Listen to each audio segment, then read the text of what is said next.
ఓం నమో వెంకటేశాయ.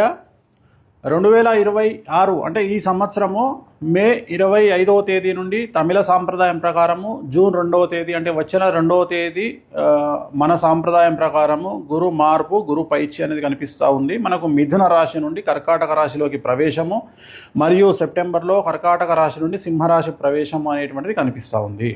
So దీనికి సంబంధించి గురువు అతిచారంలోకి వెళ్తూ ఉన్నాడు. గత వీడియోలో నేను చెప్పినట్టుగా పెను సంచలనాలు నమోదయ్యేటువంటి అవకాశాలు కనిపిస్తున్నాయని చెప్పడం జరిగింది. దాని ప్రకారమే గత 5 రాష్ట్రాల ఎన్నికలను కనుక గమనించినట్లయితే బెంగాల్ మరియు తమిళనాడు కాంట్రవర్సీస్ మనం చూస్తూ ఉన్నాము. సో విజయ్ జాతక రీత్యా అలాగే విజయ్ త్రిష కాంబినేషన్ కనుక తీసుకున్నట్లయితే వాళ్ళ కాంబినేషన్ ఏకనాడి కాంబినేషన్ అయ్యింది. కాబట్టి ఒకవేళ త్రిష లేకుండా ఉంటే విజయ్ యొక్క రిజల్ట్ వేరే రకంగా ఉండేది. బట్ విజయ్ జాతక రీత్యా కనుక గమనించినట్లయితే తమిళనాడు రాష్ట్ర జాతకరీత్యా గమనించినట్లయితే ఒకవేళ విజయ్ సీఎం అయినప్పటికీ కూడా ఖచ్చితంగా తమిళనాడులో మళ్ళీ ఎలక్షన్లు వచ్చేటువంటి అవకాశాలు 100కి 1000% కనిపిస్తూ ఉన్నాయి. అంటే రాజకీయ ప్రభుత్వ అస్థిరత అనేటువంటిది తమిళనాడు రాష్ట్రంలో ఖచ్చితంగా కనిపిస్తూ ఉంది గురువు మార్పు వల్ల. ఎందుకంటే గురువు మారినటువంటి రాశిని బట్టి తీసుకుంటే, రాష్ట్రం యొక్క రాశిని బట్టి తీసుకుంటే పెను సంచలనాలు ఆ గురువుకు సంబంధించినటువంటి రాష్ట్రాలలో ఏర్పడేటువంటి అవకాశాలు కనిపిస్తూ ఉన్నాయి. దాని కారణం చేత తమిళనాడు రాష్ట్రంలో ఖచ్చితంగా మళ్ళీ తిరిగి ఎలక్షన్లు వచ్చేటువంటి అవకాశం కనిపిస్తూ ఉంది. అది ఇంకొక సంవత్సరం తర్వాత అవ్వచ్చు, లేదా 6 నెలల్లో అవ్వచ్చు, లేదా నెల తర్వాత అవ్వచ్చు. కానీ ఖచ్చితంగా మళ్ళీ ఎన్నికలు తమిళనాడు రాష్ట్రంలో జరిగేటువంటి అవకాశాలు 100కి 1000% కనిపిస్తూ ఉన్నాయి. ఇది ఫస్ట్ ప్రయారిటీ. రెండవది, పశ్చిమ బెంగాల్ రాష్ట్రానికి సంబంధించి ఒకవేళ బీజేపీ ప్రభుత్వం ఏర్పాటు చేసినా కూడా మళ్ళీ ఖచ్చితంగా రాష్ట్రపతి పాలన విధించేటువంటి అవకాశాలు కనిపిస్తూ ఉన్నాయి.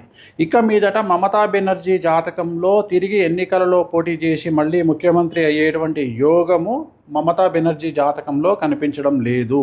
కానీ బెంగాల్ జాతకంలో, పశ్చిమ బెంగాల్ జాతకంలో, రాష్ట్ర జాతకంలో ఖచ్చితంగా మళ్ళీ ఈ ఎన్నికల్లో గెలిచినటువంటి పార్టీ అంటే బీజేపీ పార్టీ ప్రభుత్వాన్ని ఏర్పాటు చేసినా కూడా ఖచ్చితంగా రాబోయే సంవత్సరంన్నరలో ఖచ్చితంగా రాష్ట్రపతి పాలన విధించేటువంటి అవకాశాలు కనిపిస్తూ ఉన్నాయి. కారణము బెంగాల్ రాష్ట్రానికి సంబంధించినటువంటి పశ్చిమ బెంగాల్ రాష్ట్రానికి సంబంధించిన జాతకం పరంగా రాబోయే సంవత్సరంన్నర పాటు మమతా బెనర్జీ జాతకంలో 2027 సెప్టెంబర్ వరకు అష్టమ శని నడుస్తూ ఉంది. సో ఖచ్చితంగా అలాగే రాష్ట్ర జాతకరీత్యా 2027 సెప్టెంబర్ వరకు అర్ధాష్టమ శని నడుస్తూ ఉంది. కాబట్టి పశ్చిమ బెంగాల్ రాష్ట్రంలో చాలా తీవ్రమైనటువంటి తీవ్రవాద ఉగ్రవాద చర్యలు అలాగే మత కల్లోలాలు జరిగేటువంటి అవకాశాలు కనిపిస్తూ ఉన్నాయి. దాని కారణం చేత కర్ఫ్యూ విధించడము, అలాగే బందులు జరగడము, అలాగే రోడ్ల మీద హింస చెలరేగడము, రాష్ట్రపతి పాలన వరకు సిచ్యువేషన్ వెళ్ళేటువంటి అవకాశాలు ప్రస్ఫుటంగా కనిపిస్తూ ఉన్నాయి. ఇవి 2 రాష్ట్రాలకు సంబంధించి. అలాగే ఇతరత్రా కనుక తీసుకున్నట్లయితే మనకు పూర్తిగా భారతదేశం కనుక తీసుకున్నట్లయితే ఈశాన్య రాష్ట్రాలకు లేదా తూర్పు ఈశాన్య రాష్ట్రాలకు సంబంధించి తీవ్రవాద చర్యలు ఉండేటువంటి అవకాశాలు ఉన్నాయి. అలాగే ఢిల్లీ కేంద్రంగా తీవ్రవాద చర్యలు ఉండేటువంటి అవకాశాలు ఉన్నాయి. ఇవన్నీ కూడా జూన్, జూలై, ఆగస్టు, సెప్టెంబర్ ఈ 4 నెలల్లో సంచలనాలు జరిగేటువంటి అవకాశం ఉంది. అలాగే విమాన ప్రమాదాలు జరిగేటువంటి అవకాశం ఉంది. నేను మాట్లాడేది June, July, August, September 2026 June, July, August, September సమయంలో భారతదేశంలో తూర్పు ఈశాన్య రాష్ట్రాలలో భూకంపం వచ్చేటువంటి అవకాశం ఉంది. తీవ్రవాద చర్యలు జరిగే అవకాశం ఉంది. అలాగే విమాన ప్రమాదాలు జరిగే అవకాశం ఉంది.